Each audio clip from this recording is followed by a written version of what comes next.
Hello my dear friends, welcome to my channel. ಎಲ್ಲರಿಗೂ ನಮಸ್ಕಾರ.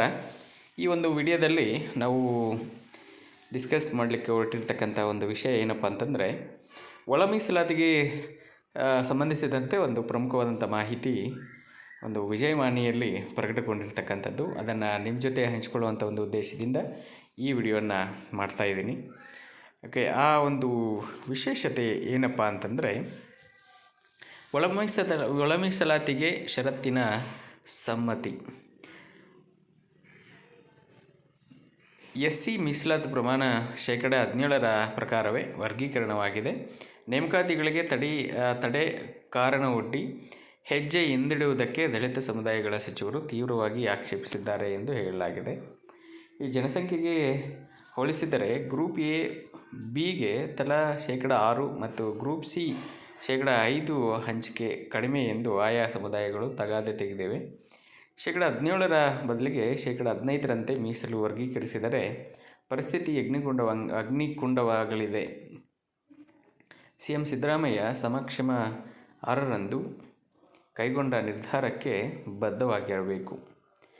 17%ರಂತೆ SC ಒಳ ಮೀಸಲಾತಿಗೆ ಬದ್ಧತೆ. ಹೈಕೋರ್ಟ್ ಅಂತಿಮ ತೀರ್ಪು ವ್ಯತಿರಿಕ್ತವಾದರೆ ಸುಪ್ರೀಂ ಕೋರ್ಟ್ ಮೇಲ್ಮನವಿ ಸಲ್ಲಿಸಬೇಕೆಂದು ನಿರ್ಧರಿಸಲಾಗಿದೆ.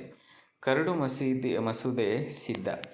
ಸಿಎಂ ಅಧ್ಯಕ್ಷತೆಯಲ್ಲಿ ಕೈಗೊಂಡ ಈ ನಿರ್ಣಯದ ಪ್ರಕಾರ ಕಾಯ್ದೆ ಮಾಡಬೇಕು ಎಂದು ದಲಿತ ಸಚಿವರು ಒತ್ತಡ ಹೇರಿದ್ದು, ಅದರಂತೆಯೇ ಕರಡು ಮಸೂದೆ ಸಿದ್ಧವಾಗಿದೆ ಎಂದು ಕೂಡ ಮೂಲಗಳು ತಿಳಿಸಿವೆ. ಮತ್ತು ಇದಕ್ಕೆ ಸಂಬಂಧಿಸಿದಂತೆ ಸಿಎಂ ಗರಂ ಆಗಿರ್ತಕ್ಕಂಥದ್ದು ನಾವು ನೋಡ್ಬೋದು. ಎಸ್ಸಿ ಒಳ ಮೀಸಲಾತಿ ಅನುಷ್ಠಾನ ವಿಳಂಬ ವಿರೋಧಿಸಿ ಎಡ ಸಮುದಾಯಗಳು ಮೈಸೂರು ಜಿಲ್ಲೆ ಸಿದ್ದರಾಮನಹುಂಡಿಯಲ್ಲಿ ಡಿಸೆಂಬರ್ 6ರಂದು ಚಳವಳಿಗೆ ಪ್ರಯತ್ನಿಸಿವೆ. ಮತ್ತು 11ರಂದು ಮೈಸೂರಿನಲ್ಲಿ ಹೋರಾಟ ನಡೆಸುವುದನ್ನು ತಿಳಿದು ಸಿಎಂ ಸಿದ್ದರಾಮಯ್ಯ ಗರಂ ಆಗಿದ್ದಾರೆ ಎನ್ನಲಾಗಿದೆ. ಇದೇ ಕಾರಣಕ್ಕೆ 6ರಂದು ಗೃಹ ಕಚೇರಿ ಕೃಷ್ಣಾದಲ್ಲಿ ನಡೆದ ಸಭೆಯಲ್ಲಿ 17% ಒಳ ಮೀಸಲಾತಿಗೆ ಅನುಗುಣವಾಗಿ ಕರಡು ಮಸೂದೆ ಸಿದ್ಧಪಡಿಸಬೇಕು. ಬೆಳಗಾವಿ ಅಧಿವೇಶನದಲ್ಲಿ ಈ ಮಸೂದೆ ಮಂಡನೆಯಾಗಲೇಬೇಕು ಎಂದು ಸಿಎಂ ಸಿದ್ದರಾಮಯ್ಯ ತಾಕೀತು ಮಾಡಿದ್ದಾರೆಂದು ತಿಳಿದಿದೆ.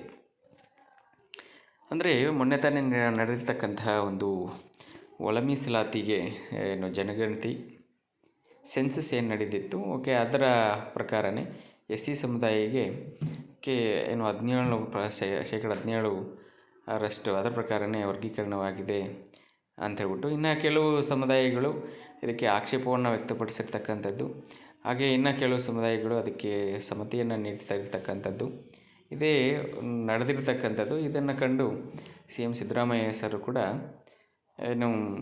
ಗರಂ ಆಗಿರೋದನ್ನು ನಾವಿಲ್ಲಿ ನೋಡ್ಬೋದು. ಬಟ್ ಏನೇ ಆಗಲಿ, ಈ ಒಂದು ಒಳ ಮೀಸಲಾತಿ ಇದೆಲ್ಲ ಮುಗಿದ ತಕ್ಷಣ ನೇಮಕಾತಿ ಕಾರ್ಯವನ್ನು ಏನಾದರೂ ಶುರು ಮಾಡಿಕೊಂಡ್ರೆ ಅದು ಎಲ್ಲರಿಗೂ ಕೂಡ ಹೆಲ್ಪ್ ಆಗುತ್ತೆ. ಯಾರೆಲ್ಲಾದ್ರೂ ಉದ್ಯೋಗ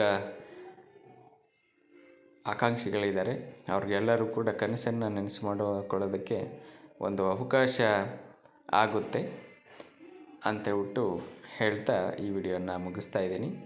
ಧನ್ಯವಾದಗಳು.